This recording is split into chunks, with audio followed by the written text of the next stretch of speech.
What is going on, traders? We have Jackson Hole this week. I wanted to make sure that you guys have a video to watch beforehand.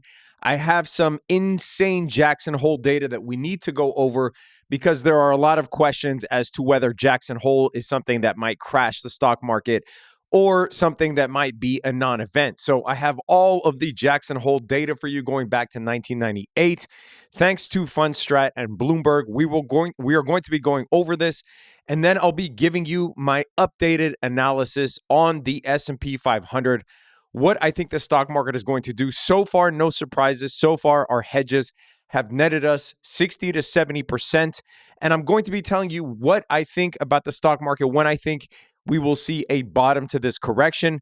I personally don't think this is going to turn into a bear market, obviously, unless we get some sort of black swan event that cannot be predicted. But, as far as the market goes, I'm going to give you my take on it. But first, let's get into Jackson Hole. What are we expecting from Jackson Hole? And why is this something that we even talk about? Usually, Jackson Hole has been a non-event for the stock market, and you'll see that that is borne by the data. And then I'm going to get into what positions I currently hold. Like I said, we have the S&P 500 hedge, but also we are up $600 on the day on these Tesla cash secure puts, paying us hundreds of dollars a day. And this has been paying us all week. On Monday, $2,300. And as well as on Tuesday, we got $1,000 off of these Tesla cash secure puts. And I tried to tell you guys about this early. I said that this was free money. Follow me on Twitter and on Instagram, by the way, if you want free daily trading and finance content. On August 11th, I said, you want to see what free money looks like, posting a screenshot of all of the cash secured put options here. And I also told you about my plan for NVIDIA and for Tesla on Instagram. So make sure you're following me on both, so you don't miss free information trying to tell you guys about it. All right, let's get into it. What are we expecting from Jackson Hole? Here's what's super interesting is last Jackson Hole. Let me actually make this bigger for you guys, but let me make it highlighted for you guys. Last Jackson Hole, 6.5% the week after Jackson Hole down. And on the Jackson Hole speech, 3.4% down. Jerome Powell was coming with the thunder last Jackson Hole meeting. But there is a lot of context for this, because if we look at Jackson Hole in general, Jackson Hole on the speech day is usually a positive day. And if it's not a positive day, i.e. plus 1% day or more, it's usually a non-event. It's flat. Look at all of the Jackson Hole meetings of the past that didn't cross that 1% threshold, 0.2, 0.2, 0.2, 0.6, 0.2, 0.9. And in 2019, we had a negative 2.6% day. Also, context required there. But why was this Jackson Hole meeting the most anomalous historically, right? At least going back to 1998. Well, because if you guys remember, one, we hit a bear market already. By last Jackson Hole, the S&P 500 in May had hit minus 24%. And Jackson Hole came at the cusp of a bear market rally. We hadn't yet crossed into bull market territory. We were still in a historically severe bear market last year. Also, in July, we had the inflation, the CPI had peaked at not over 9%, almost 10% inflation.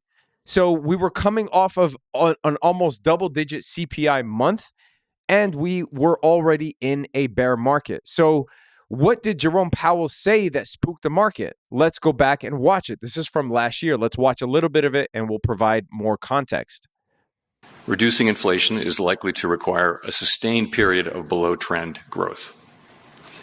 Moreover, there will very likely be some softening of labor market conditions.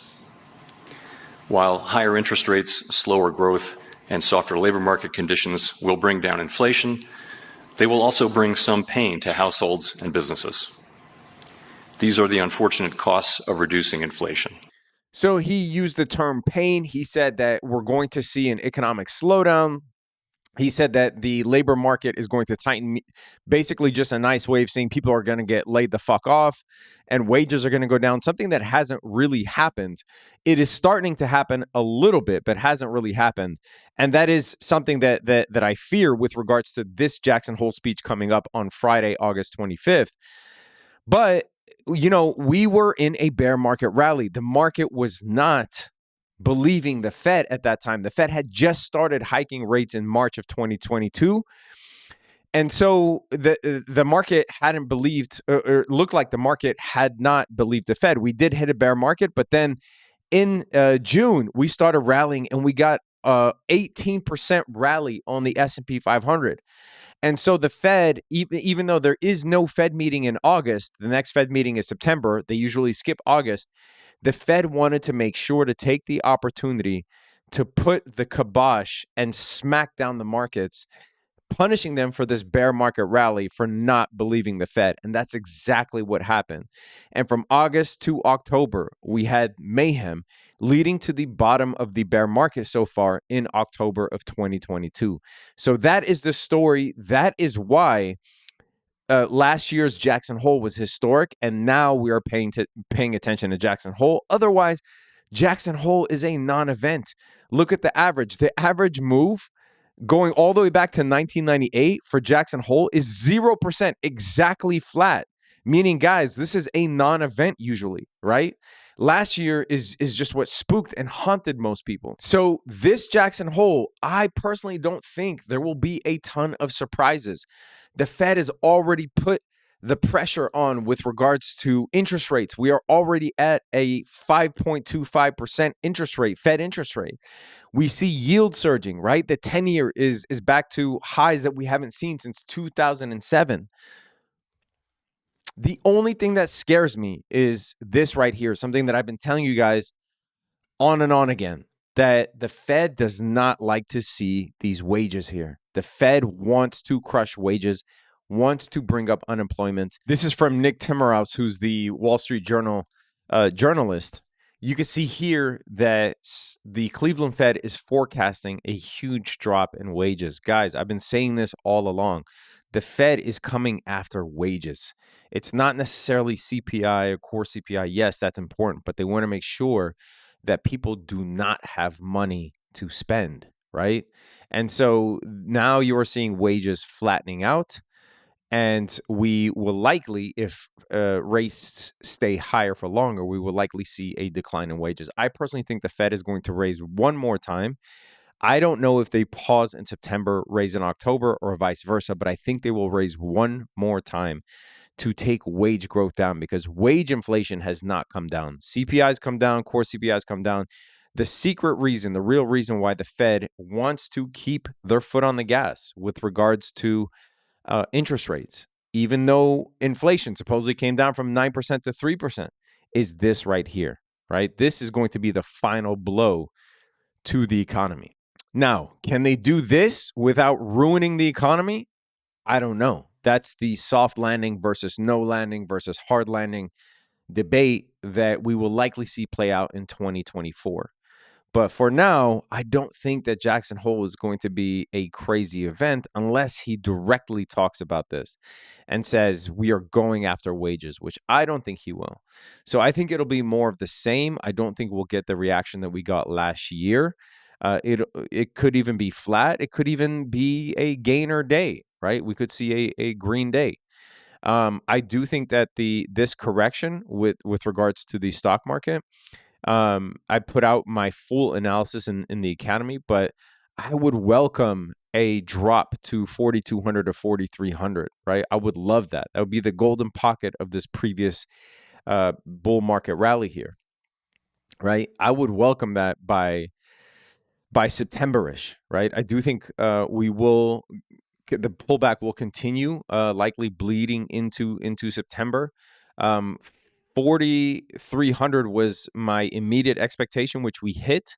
4,200 to 4,300, which is between the golden pocket and the 0.5 fib level, would be an absolute gift. And I would buy in even heavier into my already extremely discounted swing position, as you see here on the SPY, which I bought at 365 and I continue to hold until today.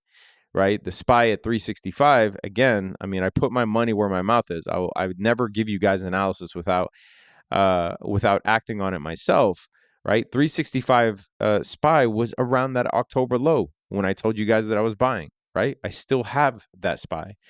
And I do think that, like I said, that the correction can continue into September.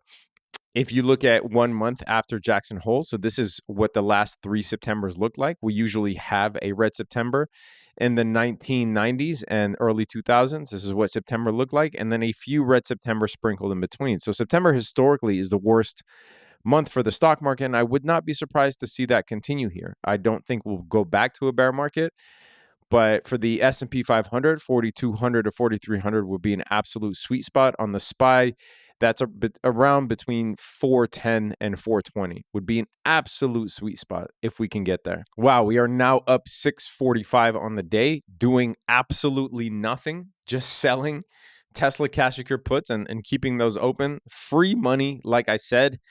I will be doing a mastermind this weekend, August 27th. If you're watching this beforehand, which I assume you are because this is a pre-Jackson Hole video, but August 27th at 12 p.m. Eastern, get your name on the wait list. We're going to be going over TA, my simple technical analysis with no indicators, how I trade, how I chart to trade, how I trade futures every day. So I'm going to be going over my futures trading strategy because I did a poll on Instagram.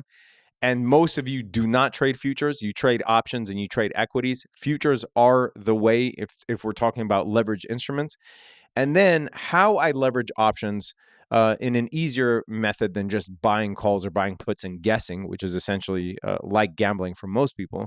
But how I generate income with options, right? Buying leaps, selling calls against them, selling cover calls against my shares, selling strategies such as cash secure puts, vertical spreads, etc. You do not want to miss this. It's absolutely free. It's for you guys. So make sure that you get your name on the wait list. Once wait list spots are gone, they're gone because I can only host so many people on one Zoom call. We already have over 1,000 people on this wait list. So make sure that you sign up. You will also get the recording after. So I would love everybody who signed up to join, but if you can't join, you will get the recording, okay? But don't sign up if you're not 100% interested in learning how to make money from futures day trading, how to sharpen up your technical analysis so it's more simple, and how to generate income, passive income from options. I will be going over all of that in the mastermind. Look forward to seeing you guys there. For those of you that want to join, I will be going live on Friday, August 25th. At 10 Eastern for Jackson Hole. We will be covering it live, so set your notifications up. I want to see all of you guys on that live stream.